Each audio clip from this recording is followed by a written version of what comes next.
राजधानी रांची स्थित प्रदेश भाजपा कार्यालय में प्रदेश भाजपा प्रवक्ता राफिया नाज के द्वारा आज संवाददाता सम्मेलन को संबोधित किया गया।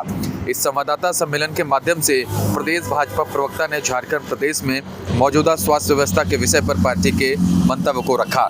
संवाददाताओं को संबोधित करते हुए प्रदेश व प्रवक्ता ने कहा कि झारखंड प्रदेश में स्वास्थ्य व्यवस्था बदहाली की स्थिति में है। एम्बुलेंस सिस्टम में लगातार विफलता देखी जा रही है। डॉक्टरों की भारी कमी और अस्पताल परिसर में महिलाओं की सुरक्षा पर मौजूद प्रदेश सरकार विफल है। राफिया नाज ने स्वास्थ्य मंत्री इरफान अंसारी पर निशाना साधते हुए कहा कि मंत्री द्वारा आयुष डॉक्टर नुसरत को 3 लाख रुपए की सैलरी, मनचाही पोस्टिंग और सुरक्षा देने को सार्वजनिक घोषणा करना पद नियम और संविधान के मर्यादा का खुला उल्लंघन है।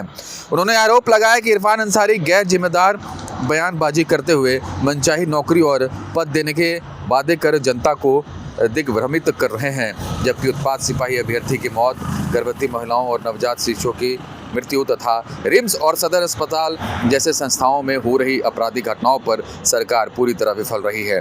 उन्होंने कहा कि झारखंड की स्वास्थ्य व्यवस्था दिनों-दिन और नियमों की खुलेआम धज्जियां उड़ रही है। जानते हैं कि झारखंड की हालत दिन ब दिन किस तरीके से स्वास्थ्य संबंधित समस्याओं को लेकर के गंभीर होते जा रही है। सेवा और नियमों की धज्जियां उड़ते जा रही है झारखंड में, और इस धज्जियां उड़ने के साथ साथ जो झारखंड के स्वास्थ्य मंत्री माननीय इरफान अंसारी जी है, उन्होंने पद, नियम और संविधान को ताक पे रख करके रील बनाने में अपनी व्यस्तता को कंटिन्यू करके रखा है।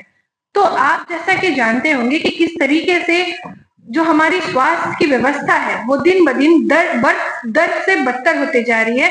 बद से बदतर होने के पीछे के कारण है यहाँ के झारखंड के स्वास्थ्य मंत्री माननीय इरफान अंसारी जी, जिन्हें सिर्फ और सिर्फ पड़ी है तो अपनी झारखंड की स्वास्थ्य व्यवस्था चाहे गड्ढे में क्यों ना चली जाए, इरफान अंसारी जी को कोई परवाह नहीं है। इन्हें परवाह है सिर्फ और सिर्फ बयान देने की, वो भी ऐसे बयान देने की जो बयान झारखंड के नियमों को, कानूनों को, सभी को ताक पर रख देती। इसके साथ ही साथ माननीय मंत्री जी के पद को भी ताक में रखने वाले बयान से वो पीछे नहीं हटते। तभी वो बिहार की एक बेटी जो कि आयुष की डॉक्टर है, उन्हें 3 लाख रुपए, मनचाही पोस्टिंग, इसके साथ साथ सुरक्षा देने की बात कर लेते हैं। मैं पूछना चाहती हूँ माननीय मंत्री इरफान अंसारी जी से कि जनता को दिग्भ्रमित करने का काम आप क्यों करते हैं, और दिग्भ्रमित करने का अधिकार आपको मंत्री जी किसने दिया है कि आप इस तरीके का बयान करते हैं कि एक बेटी को आप 3 लाख रुपए मनचाही पोस्टिंग और साथ ही साथ उनसे सुरक्षा व्यवस्था देंगे। आप मुझे ये बताइए कि कोई भी मंत्री, चाहे वो किसी भी पार्टी का हो, किसी भी पार्टी से आता हो, कोई भी मंत्री के पास ये अधिकार नहीं होता है कि वो किसी भी व्यक्ति को मनचाही पोस्टिंग, उसे नौकरी और उसे सुरक्षा उस पोस्ट के हिसाब से दे सके। एक जॉब का एक प्रॉपर चैनल होता है, उस चैनल के माध्यम से चल करके आके किसी को भी नौकरी और किसी को भी पोस्टिंग मिलती है। तो माननीय मंत्री जी, आप जिस तरीके से पद की धज्जियां उड़ा रहे हैं, क्या आप भूल गए हैं कि कानून सबसे बड़ा है? आप जिस तरीके से लोगों को दिग्भ्रमित कर रहे हैं और अपने पद का गलत इस्तेमाल कर रहे हैं और पद से परे जाकर के आप बयानबाजी कर रहे हैं, ये आईपीसी की धारा का उल्लंघन है, और इस उल्लंघन के कारण किसी भी मंत्री को जेल, सजा और जुर्माना तीनों हो सकता है। इसके साथ ही साथ अगर कोई ऐसा प्रावधान है कि आप किसी को नौकरी दे सकते हैं, तो फिर आप नौकरी उनको क्यों नहीं देते? जो उत्पाद सिपाही की दौड़ में आपके स्वास्थ्य विभाग की लापरवाही के कारण उन बच्चों की मृत्यु हो गई, आप उन्हें नौकरी, उनके परिवार के सदस्यों को क्यों नहीं देते? आपने तो बड़े बड़े वादे किए थे, बड़े बड़े घोषणाएं किए थे कि मैं अपने तनख्वाह का हिस्सा उन उत्पाद सिपाही के परिवार को दूंगा। तो आपने कितने उत्पाद सिपाही के परिवार को उन तनख्वाह का हिस्सा दिया? आप जरा स्टेटमेंट पब्लिक प्लेटफॉर्म में जारी करें। इसके साथ ही साथ रूबिका पहाड़िया की जो निर्मम हत्या कर दी गई, आप कितने बार बेटी के घर में जा गए और कितनी बार आप उस बेटी को, उसके परिवार वाले को सहायता किए? आप मुझे ये बताइए कि रिम्स और सदर जैसे अस्पताल में जब रेप जैसी घटनाएं हो जाती है, एक बेटी के साथ बलात्कार हो जाता है, तो माननीय मंत्री इरफान अंसारी जी, आप मुझे बताइए कि आप एक बेटी को हॉस्पिटल के कैंपस के अंदर कितनी सुरक्षा दे देते हैं। आप मुझे ये बताइए माननीय इरफान अंसारी जी कि जिस तरीके से झारखंड में स्वास्थ्य व्यवस्था चरमराती जा रही है, आप बताइए कि आप इस स्वास्थ्य व्यवस्था पे कितने ध्यान दे रहे हैं। आपका ध्यान है नहीं, आपका ध्यान है सिर्फ और सिर्फ रील बनाने में, लोगों को दिग्भ्रमित करने में और सिर्फ झूठी वाहवाही बटोरने में। आपको झारखंड की बुनियादी समस्या दिखती नहीं है। बुनियादी समस्या अगर नहीं दिखती है तो मैं बताते चलूं, माननीय इरफान अंसारी जी, आप सुन ले कि आपके ही स्वास्थ्य विभाग के कारण एक पिता अपने बच्चे को बोरे में भर करके, थैले में भर करके घर तक लाने के लिए मजबूर है। माननीय मंत्री इरफान अंसारी जी, एक पिता जिसके 4 महीने के बच्चे की मृत्यु हो गई और आप डिबेट करते हैं 4 महीने 4 साल के बीच में, आपको तो शर्म आनी चाहिए। एक बच्चे की जान गई है, चाहे वो 4 महीने का हो, चाहे वो 4 साल का हो, चाहे वो 4 दिन का हो, जिम्मेदार कौन?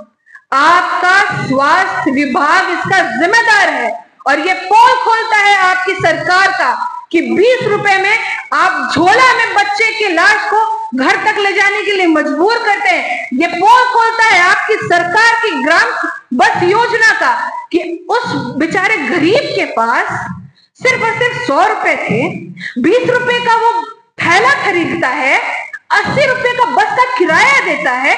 कहां गया आपका एम्बुलेंस? कहां गया आपके ग्राम बस योजना? आपको तो शर्म आनी चाहिए माननीय इरफान अंसारी जी। ये आपके स्वास्थ्य विभाग की सच्चाई है। इसके साथ ही साथ जब एक पति अपनी पत्नी को कंधे में लाद करके बिना एम्बुलेंस के एक जगह से दूसरी जगह ले जाने के लिए, एक अस्पताल से दूसरे अस्पताल रेफर केस में ले जाने के लिए मजबूर हो जाता है, तो ये आपकी नाकामी को उजागर करता है। इसके साथ ही साथ एक बेटी जो कि गर्भवती होती है, एक बच्चे के जन्म देने के लिए वो अस्पताल तक नहीं पहुंच पाती, जच्चा और बच्चा दोनों की मृत्यु हो जाती है। क्यों? वक्त पे आपका एम्बुलेंस नहीं पहुंचता। और ये खाट पे बेटी नहीं, ये खाट पे आपकी स्वास्थ्य व्यवस्था है, ये खाट पे आपका स्वास्थ्य का सिस्टम है।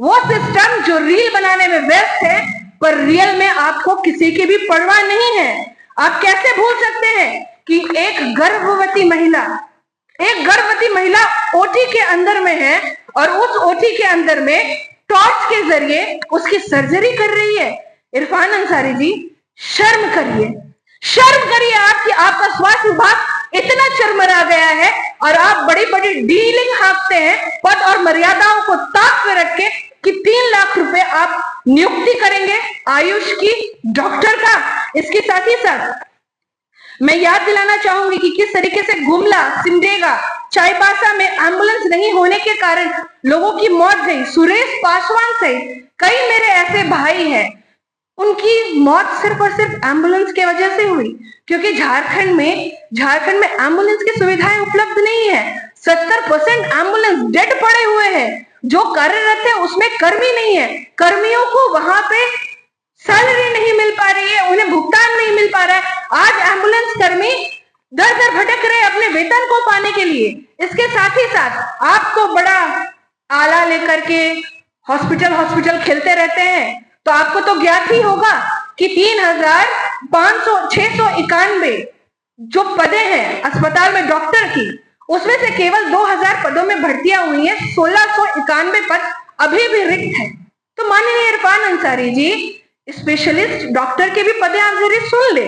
स्पेशलिस्ट डॉक्टर में अभी भी जो टोटल 75% अभी भी सीट वैकेंट है।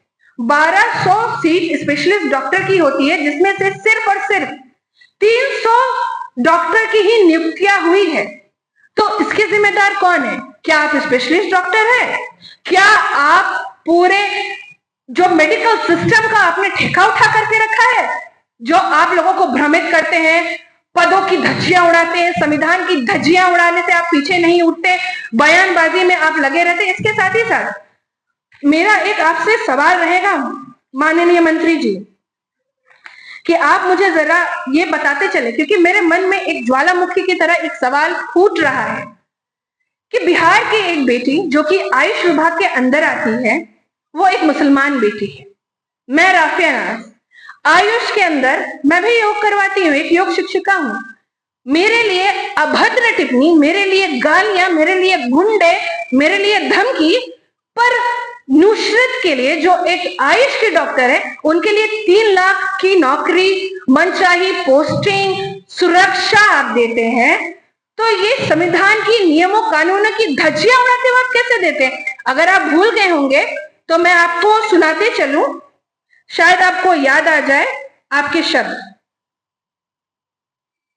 आपने जो बात बोली मैं आपको फिर से चुनौती देता हूं, वही शब्द इस्तेमाल करते हैं। अब दिखाने के लिए क्या बॉडी का पार्ट दिखाना। अब मुझे ये बताते चले कि एक योग करने वाली मुस्लिम बेटी अगर योग करती है तो आपको वो अंग प्रदर्शन करना लगता है, बॉडी का पार्ट दिखाना लगता है, पर वहीं दूसरी तरफ एक आयुष की बेटी जो BAMS का कोर्स करके डॉक्टर बनी है, उसके लिए आप सलामी और तोपों की सलामी, नियम कानून